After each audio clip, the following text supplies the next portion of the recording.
Hey, welcome back to the farm. This is Wayne with Smith Farm Shenanigans. Today, I want to teach you guys how to install an entry door. Now, the entry door is a door that goes from the outside of your home into the inside of your home. So this could be your front door, your back door, side door, whatever. But this video will also apply to interior doors. And so before we talk about the door, what you see right here behind me, we got to first discuss a couple of things. And I'm going to take you upstairs where I want to install this door. Now, this door is going upstairs above my garage here in a room that I've been trying to finish for years, 6 or 7 years. I'm finally getting around to finishing it. So I'm going to take you upstairs, show you what we need, and then we'll come back down and I'll show you what it looks like. I'll show you how to make sure you got the right size door, the right kind of door, and the right way that it swings, okay? This video will teach you how to install the door yourself without paying hundreds of dollars to get a professional to do it for you. And as always, I say in all my videos, if you don't feel comfortable doing it and you can't afford to pay someone, then go ahead and do that. But if money's tight and you're somewhat handy, then this video is for you. You can do this door install, not a problem. To give you a background, I used to be a door management specialist for a major box store where I would go out. We dealt with warranties, and so I would go out to the homes where professional doors had been installed by professionals, and many of them even were installed by homeowners. And I found so many problems. It always came down to the same problem. Almost 90% of the time, it always was an incorrect install. That will damage your door seals, wear your door faster, and all the above, cause leaks and everything. So I want to teach you guys how to do it correctly, the way I was taught to do it, the way I learned to do it, the way the most door manufacturers will warranty your door. If you don't do it this way, they won't warranty your door. So stay tuned. I'll get you up where we got to put this in, and we'll get started.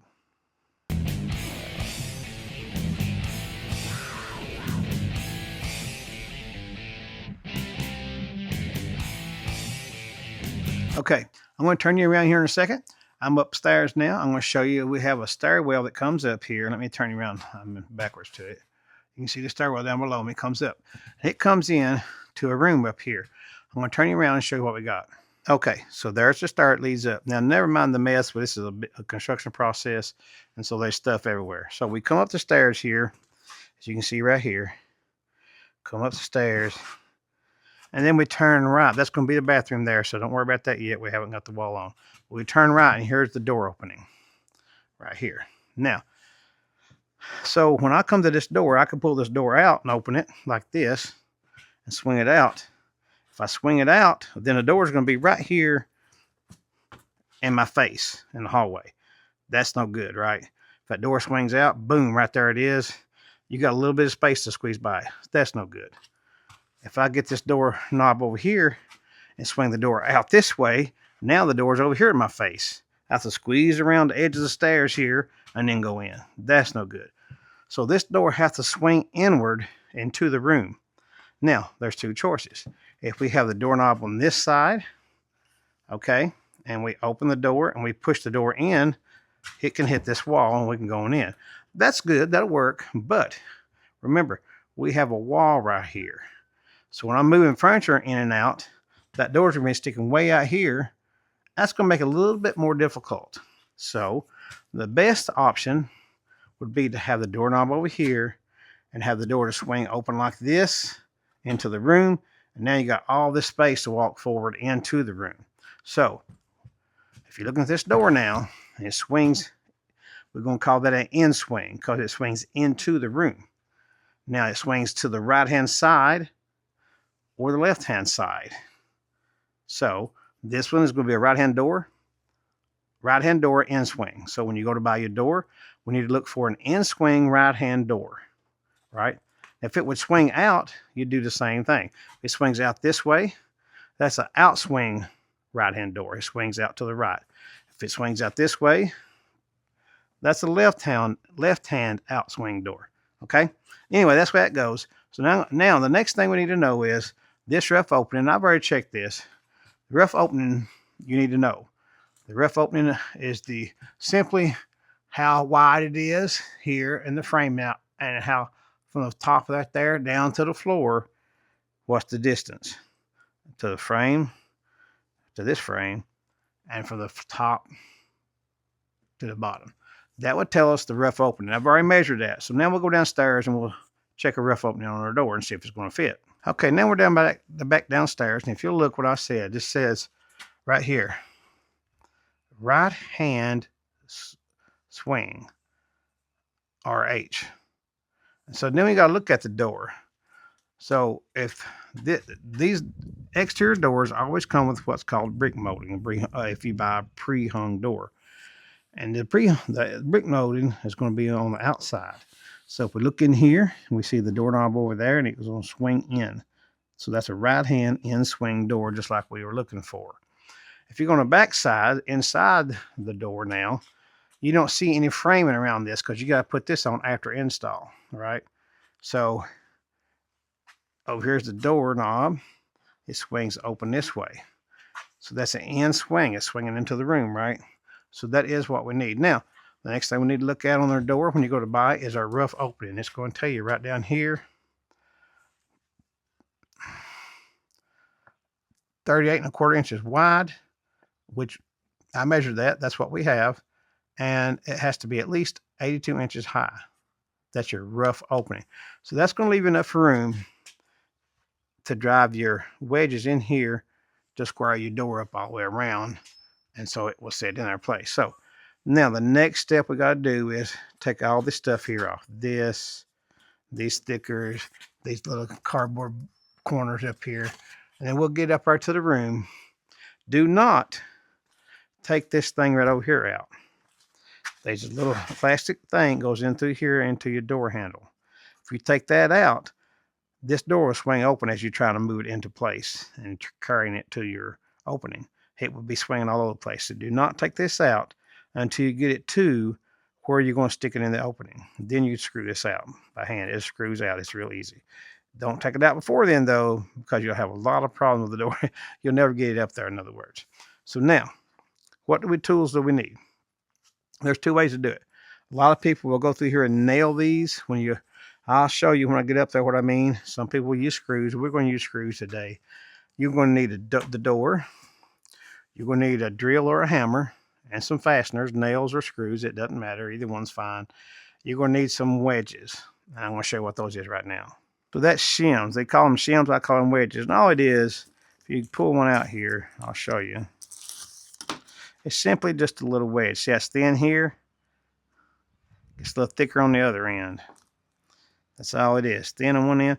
And that will help you square your door up.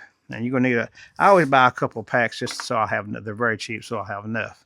Now, there's one more thing you'll need for most installs.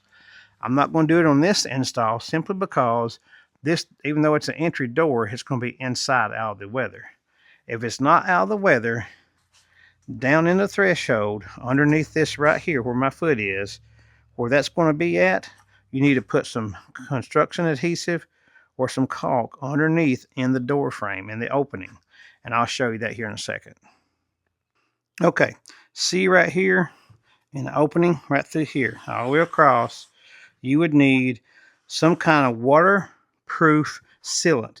A lot of people use silicone, construction adhesive.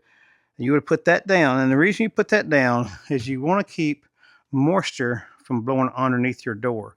If that's not down there, you'll get moisture in under your door, or off the doorway out and all that kind of stuff. So make sure if this is going in an external place, you got to put sealant under that. I don't need it here. There's no weather up here, right? Because it's inside. So I'm not going to put it in. Now, when you get that sealant on, you'll bring the door here and you'll set the bottom in first, and then you just kind of lean the top in place. That's what you'll do. All right, so I'm gonna go downstairs, get all the stuff took off, get you guys set up, and then we're gonna get this door installed and show you how to level it up, square it up, and get it working properly. All right, so all we gotta do now, I'm trying to walk this into place, and hopefully, if we've done everything right, it should fit right in place. So what you want to do,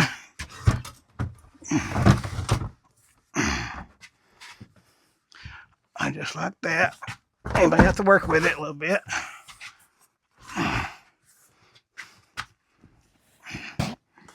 right, so I'm going to take this here knot out now. Holding this out, that little thing I told you not to take out before you moved it.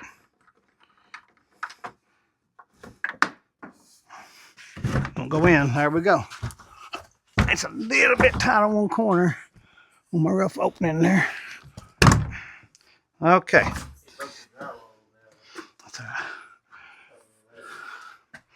So now, what we're going to have to do, even though I got that rough opening pretty tight, you can see over here we got to move it.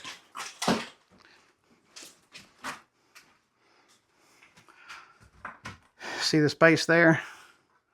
And if you look at the bottom, it's pretty tight.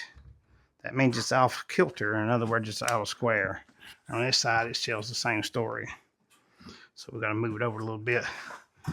We're going to do that with wedges. Okay, I want to give you a quick update on the progress. And I'm going to show you, when I get this done, I'm going to show you how to go back and do it. So what I learned to do was start over here on your hinge side. Get this side level and get that corner up here square. And I'm going to show you that right now. Because you start on the hinge side because that's the side that the doors are going to be hanging on. That's the crucial side. If you start on the opposite side and square it up first and your hinge side is out, you'll never get it back in shape. I always start with your hinge side. Now look, that's perfect. No light above the square anywhere. Perfect square in the corner all the way down. And that's what you want. All right. So now we can go over here to this other side, which I have not done yet. I'm going to show you the difference. We've got to square this side up. They left some glue up there. That corner, see that glue? We're going to have to go on the other side of that glue because make sure you got a good surface. Now we got that right there. Now you can see up here, look. See that? There's light above that square. I don't know if you can see that. I hope you can. See that? So that means we've got to square this side up, which I already knew that because I told you we didn't done it yet. That's how I do it. I get my hinges put in on the inside of the door, and I'll come around and show you. I mean my wedges. You can see my wedges sticking out there. Here, here, and here. You want to put them right near the hinges too. See how close I am? Right near the hinges. That because you put it up here, this like up in the middle between the two hinges, this is going to warp back in and out, and you're going to get a true square on your door frame. So always do it near the hinges. Okay, there's my 3 hinges. I'll cut those off with a little saw here in a minute. Now, one other thing I showed you, you want to countersink these screws or nails, and that you can put a little stopper in there. You can buy them. It comes with the door. I always just use white caulk because I want to paint this anyway, and sand it a little bit and paint right over that paintable caulk. You never know them's there. All right. Okay, so we'll get to the next side done, and I'll update you when I get to the other side done. Okay, we finished this up. I wanted to show you. So you see my 3 wedges over there. I've wedged in. Then you see the 3 wedges here on this side. There and up here. Let me open this door so you can see a little better. Up here, here, and down there. And it's good and square on both sides now, like I showed you. It's pretty simple. So it's pretty simple. It's pretty easy to do if you follow those steps I showed you and told you about. Start with your hinge side, put your 3 wedges in, put your screws in, get this squared up here with a square. Once you get that, and this will also use your level. Use your level combined with your square, and everything should be pretty good and level. And so once you get that on both sides, up there, then you move. Once you get this side, rather, you come over to this side and do that. And as you can see, let me show you now. This is how a door is supposed to look when you shut it. Now look at that spacing. It's tight as it can be all the way around. There's no big gaps between the door and the door jambs. Everything's perfect all the way up. And that's what you want to see. Now, a lot of people install doors and they rub here and there, and this one don't rub at all. I mean, you can watch this how easy. It would shut perfectly if it went for the door seal. You hear that? That's the door seal pushing it back out. That's how smooth it is. It's as smooth as it can be. And when you open your door and you stop your door mid place, it shouldn't move at all. See that staying put? If it was on level, that door would slowly drift this way or slowly drift that way, but that one don't do that. All right, so all left to do. Now what I do is I'll go ahead and put insulation in here in between the jamb and the wall, as you can see up through there. That just helps a little bit more. And then we're just going to take a saw and cut these off, and we're done with the door. We'll put the door handle stuff on it tomorrow. I don't think, if anyone needs to know how to do that, let me know. As you can see, we got 3 holes here too, just like we did the other side. Each one of those about at the same level as these, pretty much straight across. And then we'll cover those up. And that's all there to it. I hope you guys enjoyed this video. I hope you got something out of it. I hope you learned something, how to install the door yourself and save yourself hundreds of dollars, and not void your warranty. The warranty on these doors, when the guy comes out, if you get a big expensive door for who knows how much money, and you can take it out there and you put it in yourself, that doesn't void the warranty. But if you hang it incorrectly and it starts rubbing on one side and you damage your door, they will not replace it. I used to do that work, and I can tell you they won't replace it. Anyway, glad you joined me for this one. God bless you. Have a good day.